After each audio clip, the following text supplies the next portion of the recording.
여러분 안녕하십니까? 광주 MBC 뉴스투데이입니다. 먼저 오늘의 주요 뉴스입니다. 광주 시내버스 노선이 오는 25일 개편됩니다. 전체 노선의 절반 정도가 바뀌는데 시행 초기 혼란과 불편이 예상됩니다. 광주에서 시내버스 기사가 만취 상태로 운전하다 사고를 냈습니다. 시내버스 운전기사 관리에 구멍이 뚫렸습니다.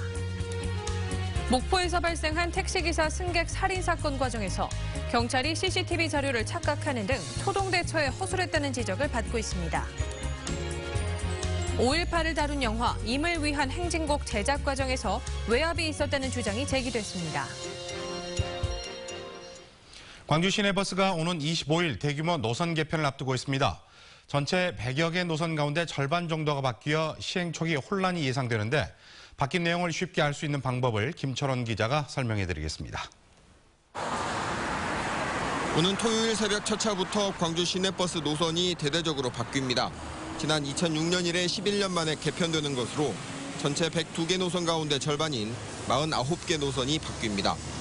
이 중 새로 생기는 4개의 시내버스 노선은 최근에 광주에 조성된 신규 택지지구와 광주 도심을 잇게 됩니다. 시내버스 6개 노선을 통합해 3개로 줄였고 대신 너무 긴 노선의 버스 3개는 각각 분리해 6개로 늘렸습니다. 정류장을 바꾸는 36개 노선은 주민공청회와 그동안 제기된 민원을 반영했는데 교통카드 등을 통해 수집된 빅데이터 정보까지 반영한 게 특징입니다. 과거에는 대략적인 수치로 했다면 이번은 좀 과학적이고 합리적으로 이렇게 조정이 됐다고 볼 수 있겠습니다. 24일 밤 막차와 25일 새벽 첫 차 사이에 주어진 시간은 약 6시간. 이 6시간 동안 바뀐 안내방송과 노선도를 각 시내버스에 모두 장착해야 합니다. 이번 정류소는 숭산 요원지입니다. 다음 정류소는 동명구입니다. 버스 운행 정보와 차내 방송을 점검하는 업체들은 시뮬레이션을 마치고 긴장감 속에 개편 날짜를 기다리고 있습니다. 실제 발생할 수 있는 카드 태그도 해보고 그런 시뮬레이션을 계속하고 있습니다. 광주시는 홈페이지와 모바일 어플리케이션을 통해 노선 개편 내용을 알리는 등 총력전을 펼치고 있습니다. 하지만 스마트폰과 홈페이지에 익숙한 젊은 층과 달리 노년층 시민들이 바뀐 내용을 모르고 혼란에 빠질까 걱정하고 있습니다. 바뀐 내용이 워낙 방대한데다 안내 책자의 활자도 작은 탓에 불편이 예상되는데 이럴 경우 광주시 콜센터에 전화해 줄 것을 당부하고 있습니다. 062-120을 누르시면 광주광역시 콜센터가 나옵니다. 그래서 거기서 안내한테 물어보시면 정확한 그 안내를 받으실 수 있습니다. 광주시는 학교들 개학이 이어지는 3월 초까지 혼선과 불편이 예상된다며 이때까지 비상기간으로 정하고 대응해 나간다는 계획입니다. MBC 뉴스 김철원입니다. 봄의 문턱에서 날씨 심술이 참 심합니다. 현재 출근길에는 비에 주의하셔야겠는데요. 곳곳에서 내리기 시작한 비는 내일 새벽까지 이어지겠습니다. 광주와 전남 지역은 10에서 40mm의 강우가 예상되고요. 남해안을 중심으로는 20에서 60mm의 비가 내리겠습니다. 또 많이 내리는 곳에서는 최대 80mm 이상의 폭우가 쏟아지는 곳도 있겠습니다. 천둥과 번개를 동반하는 곳이 있으니까요. 시설물 관리와 교통안전에 신경 쓰셔야겠습니다. 비가 내려도 날은 포근합니다. 현재 광주의 아침 기온 7도로 출발하고 있고요. 낮 기온은 10도로 어제와 비슷하겠습니다. 그리고 내일은 비가 그친 뒤에 낮 기온 6도로 뚝 떨어지면서 반짝 추위가 찾아오겠습니다. 현재 기온 보시면 장성이 6.4도, 담양과 화순 5도대까지 올라 있고요. 낮 기온 10도 안팎을 보이겠습니다. 대부분 지역 어제와 비슷한 낮 기온 예상됩니다. 곡성과 구례가 8도, 보성도 8도로 아침에 비해 낮 기온은 크게 오르지 못할 것으로 예상됩니다. 날씨였습니다. 만취 상태로 시내버스를 몰던 운전기사가 광주 도심에서 추돌 사고를 냈습니다. 사고 당일 내내 승객을 태운 채 숙취 운전을 했을 가능성도 제기돼 시내버스 관리에 허점이 드러났습니다. 보도에 송정근 기자입니다. 소형 승용차의 뒷부분이 심하게 패이고 찌그러져 있습니다. 지난 18일 밤 10시 30분쯤 광주시 신창동의 한 도로에서 신호대기 중이던 승용차를 시내버스가 뒤에서 들이받았습니다. 사고를 낸 버스기사 57살 한모 씨의 당시 혈중 알코올 농도는 0.127%, 면허 취소 수준이었습니다. 업무는 끝났고요. 이제 차고지에서 차고지로 이동하는 중이었어요. 업무 끝난 후에 차량 이동시키는 도중에 사고가 발생한 거예요. 한 씨가 운행을 마치고 차고지로 가는 길이어서 버스 안에 승객이 없었지만 승용차 운전자는 부상을 당했습니다. 버스 회사 측은 한 씨가 전날 밤 장례식장에서 마신 술이 깨지 않아 사고를 낸 것으로 파악하고 있다고 밝혔습니다. 본인은 전날 상가집에서 했던 것이 늦게까지 먹었던 것이 문제가 됐다라고 진술을 한 것 같아요. 늦게까지 마시고 운전에 숙취가 덜 깬 상태였다고. 사고 당일 한 씨가 버스 운전을 시작한 시간은 낮 12시 반쯤부터 주장대로 숙취 운전이었다면 10시간 동안 승객을 태운 채 만취 상태로 도심을 달렸다는 뜻입니다. 버스 회사는 운행 전에 한 씨의 음주 여부를 확인하지 않았습니다. 회사 측은 일주일에 한두 번 정도 불시에 측정을 하고 있지만 그날은 음주 측정이 없었다고 해명했습니다. 사고가 나자 광주시는 재발 방지를 위해 10개 시내버스 회사에 운행 전 음주 측정을 의무화하도록 요구하기로 했습니다. MBC 뉴스 송정근입니다. 택시기사가 여성 승객을 살해한 사건의 경찰 대응은 이해되지 않는 점이 많은데요. 신고를 접수하고 범죄의 연관성이 높다는 판단을 내리고도 초동 대처가 아니했다는 지적을 받고 있습니다. 김진선 기자입니다. 택시기사 살인사건의 피해 여성 임모 씨 가족이 경찰에 신고한 건 지난 18일 밤 9시 40분쯤. 딸이 택시 타고 오고 있다는 통화가 마지막이었다며 CCTV 조회를 요청했습니다. 해당 CCTV 자료가 있던 곳은 목포경찰서 상황실. 그러나 경찰이 CCTV 자료가 있는 곳을 착각하는 바람에 3시간여가 흘러서야 피해 여성이 탄 택시를 CCTV로 확인할 수 있었습니다. CCTV 카메라가 관리가 경찰서에서 하는지 시청에서 하는지조차도 두 담당자들이 모른다는 얘기죠. 경찰이 범죄 연관성이 있는 실종 사건으로 추정한 건 19일 새벽 0시 50분. 하지만 강력팀과 여성 청소년 2개 팀이 CCTV를 확인하고 피해 여성의 지인과 일부 택시회사를 탐문조사한 게 전부입니다. 강력 형사 등 10개 팀을 소집해 대대적인 수사에 나선 건 8시간여가 지난 뒤였습니다. 주말 야간이라 경찰이 나서 수사할 수 있는 게 많지 않다는 것이 경찰 해명입니다. 그 시간에 뭘 할 수가 없어요. 새벽 시간에 처음에는 뭐 살인이라든가 뭐 강간이라든가 그런 거 전혀 없었기 때문에. 최초 신고 접수 시간도 언론에 발표했던 것과는 차이가 있었습니다. 또 경찰은 성범죄 전력은 없다고 설명했지만 전과 구범인 강 씨는 20여 년 전 감금 폭행을 저질렀던 것으로 확인됐습니다. 20대 여성, 시민 이용이 잦은 택시가 사건에 연관돼 있었는데도 초동 대응이 아니했다는 지적에 경찰은 하루에 접수되는 미규가 신고만 대여섯 건씩 된다고 해명했습니다. 피의자가 참고인 신분으로 경찰서에 출석한 것은 범행 33시간이 지나고 나섭니다. 그때까지 차 안 블랙박스를 지우고 아무런 일도 없었던 것처럼 도심에서 택시를 몰았습니다. MBC 뉴스 김진선입니다.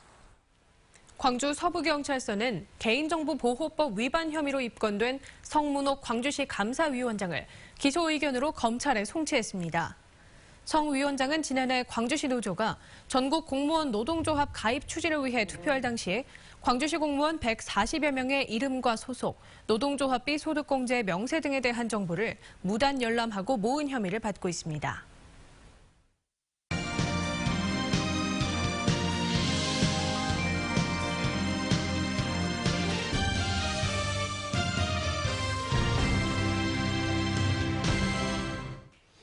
광주 5.18 민주화운동을 다룬 영화 님을 위한 행진곡 제작 과정에서 외압이 있었음을 시사하는 발언이 나왔습니다.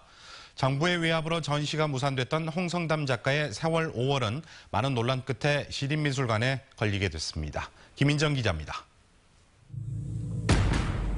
광주 5.18 민주화운동을 소재로 한 영화 님을 위한 행진곡의 감독이 제목을 바꾸라거나 개봉 시기를 미루라며 압박을 주는 전화를 받았다고 주장했습니다. 제작 과정에서 외압이 있었음을 시사한 겁니다. 영화 누가 보겠습니까? 좀 내년에 연기하면 안 되겠냐. 그런 부분하고 제목 좀 바꾸면 안 되겠냐. 그 이문열 행동 자체가 갖는 상징성들이 아마 애들한테 상당히 어떤 두려움으로 다가올 수도 있겠구나 싶고요. 제작비 부족으로 35% 촬영을 마친 채 촬영이 중단돼 있는 이 영화는 시민들의 모금 등으로 재촬영을 시작해 오는 5월 전국 극장에서 상영될 예정입니다. 지난 2014년 박근혜 대통령을 풍자했다 정부의 외압으로 전시가 좌절됐던 홍성담 화백의 그림 세월 5월은 3년 만에 미술관에 걸리게 됐습니다. 광주 시립미술관은 세월호 3주기 추모전으로 세월 5월을 비롯해 세월호 관련 그림 20여 점을 다음 달 28일부터 4월 23일까지 전시합니다. 윤장현 광주시장은 세월 5월의 전시 무산에는 당시 김종 문화부 차관의 외압이 있었다고 최근 폭로한 바 있습니다. MBC 뉴스 김민정입니다.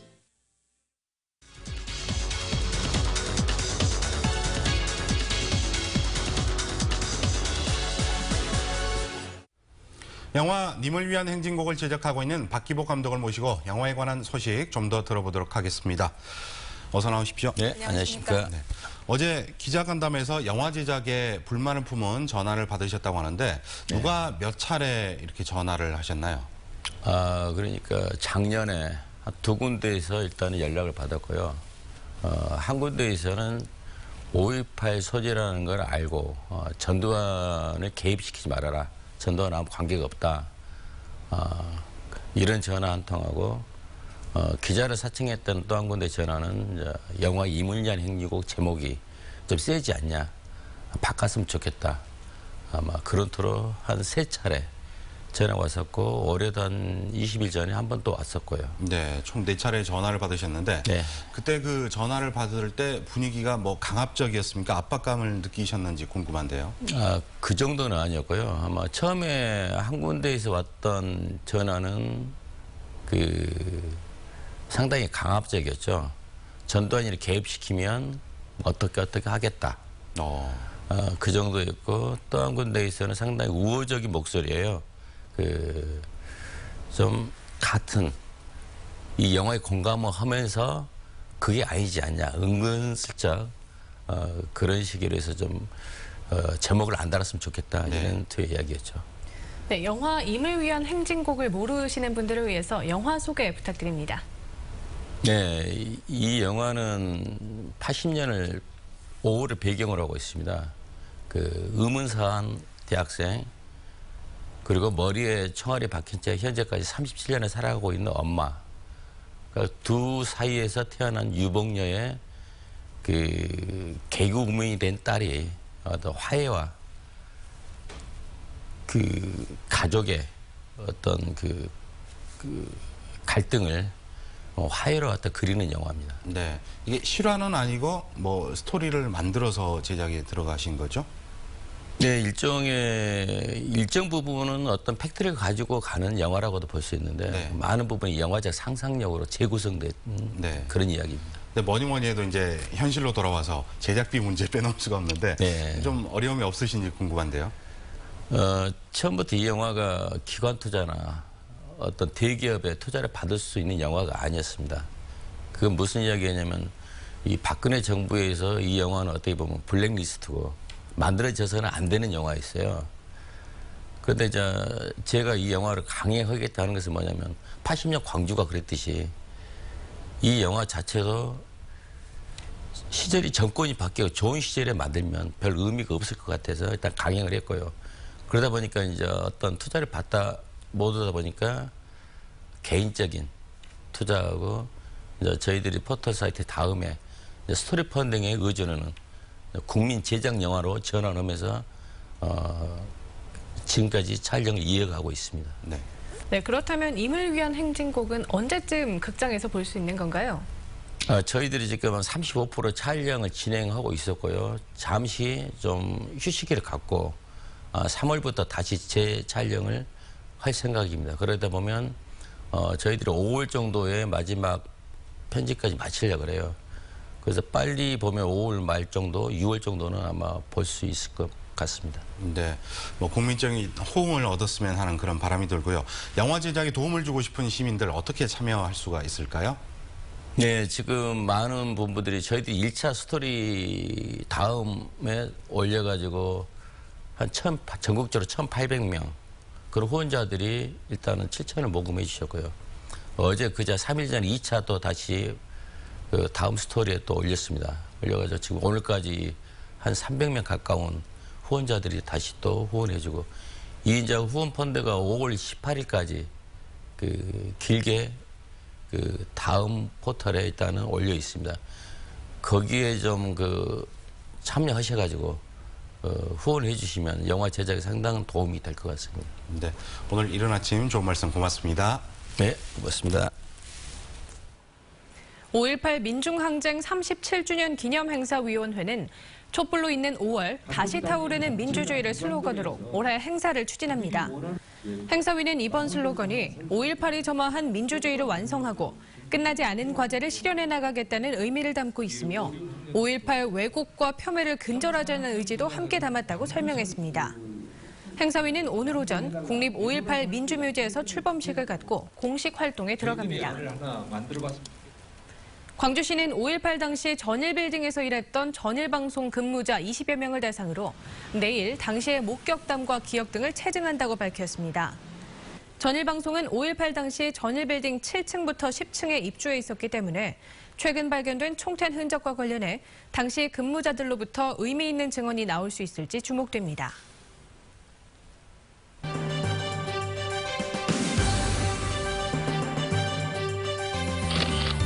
광주 광산구 수원동 주민들은 풍영전천 되살리기 운동의 일환으로 전문가 초청 강연회를 열었습니다.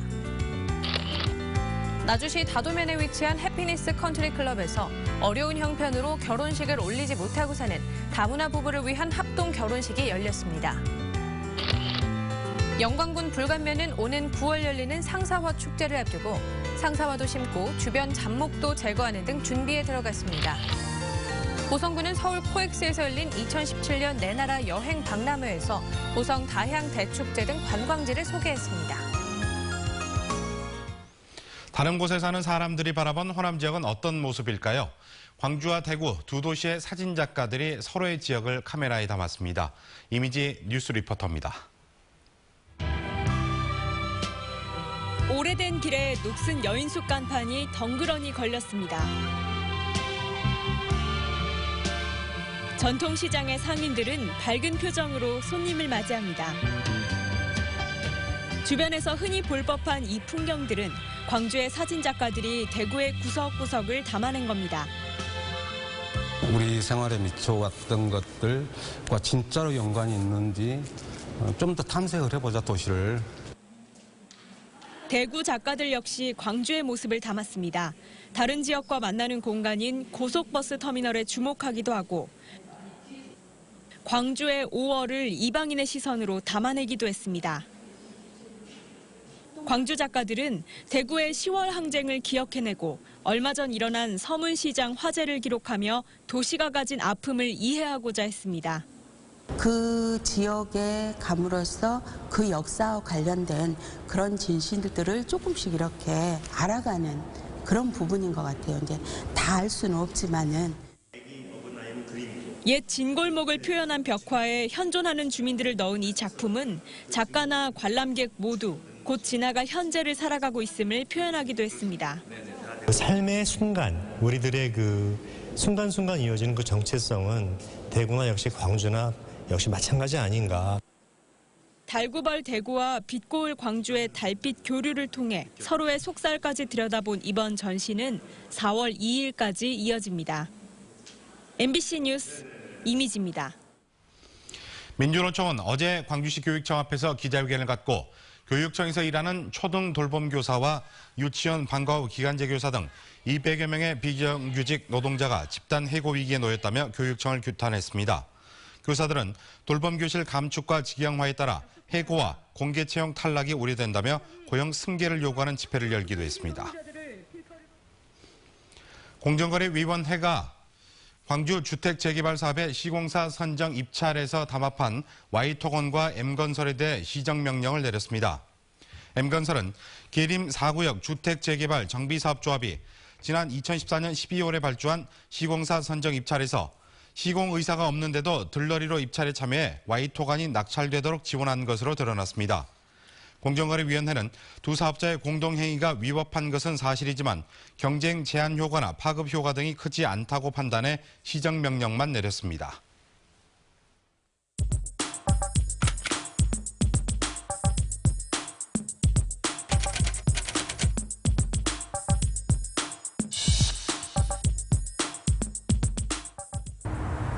진돗개가 똑똑하다는 사실 다들 알고 계시죠? 동반견 인증시험 합격, 인명구조 적합시험 1등을 거머쥔 똑똑한 개가 있다고 해서 그 현장 찾아왔습니다. 엎드려. 가. 뛰어. 그렇지.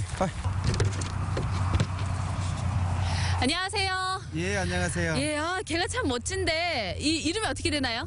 진돗개 철마입니다. 지금 몇 개월인가요? 지금 14개월 됐어요. 동반견 인증 시험에 합격을 했다고 하던데요. 예, 우리나라 최초로 그 국제 사역견 훈련 시험에 합격한 겁니다. 복종 훈련과 그 사회성 훈련 두 가지가 있습니다. 엎드려. 앉아. 따라. 복종 훈련은 말 그대로 개의 복종 능력을 보는 거고, 사회성 훈련은 여러 가지 환경 적응에 잘 할 수 있는 내용을 이제 보는 겁니다. 국제 인명구조견 인증 시험에서 좋은 성적을 거뒀다고 하던데 어떤 내용인가요? 토종견이 최초로 합격한 것도 처음이지만 그 적합 시험에 1등한 거는 더욱더 진돗개가 우수하다는 것을 이번에 입증하게 되었습니다. 야지나 산악에 실종자가 생겼을 때 이제 이 인증 시험에 합격하면 그곳에 경찰서나 소방서에서 이제 이 개를 가지고 실제 현장에 투입할 수 있게 되는 겁니다. 지금까지 인명구조견으로 두각을 드러내고 있는 철마를 만나봤습니다. 오늘의 검색창이었습니다. 한평 자연생태공원에서 국내 미기록종인 여치가 발견됐습니다. 이번에 채집된 여치는 더듬이가 몸 길이보다 1.3배이며 전 세계적으로 5종만 있는 것으로 알려졌고, 우리나라에서 채집된 것은 이번이 처음입니다. 한평군이 실시한 곤충 모니터링 연구 결과 한평 자연생태공원에는 13목 120과 811종의 다양한 곤충이 살고 있는 것으로 확인됐습니다. 광주지방조달청이 올해 조달 사업 목표를 2조 2,463억 원으로 확정했습니다. 이는 지난해 사업 실적과 비교해 2.5% 늘어난 액수입니다. 광주조달청은 재정 조기 집행 계획에 따라 목표의 약 58%에 해당하는 1조 3천억 원을 상반기에 집행해 지역경제 활성화에 기여할 방침입니다. 광주시 보건환경연구원은 광주 지하철 20개역의 승강장과 대합실에서 라돈 농도를 조사한 결과 평균 농도가 13베크럴으로 권고 기준의 10분의 1 수준이었다고 밝혔습니다. 지하철역 중에서는 송정공원역의 라돈 농도가 승강장에서는 31베크럴, 대합실에서는 35베크럴으로 가장 높았지만 권고 기준인 148베크럴보다는 훨씬 낮았습니다. 라돈은 흡연에 이어 폐암을 가장 많이 유발하는 원인 물질로 알려져 있습니다.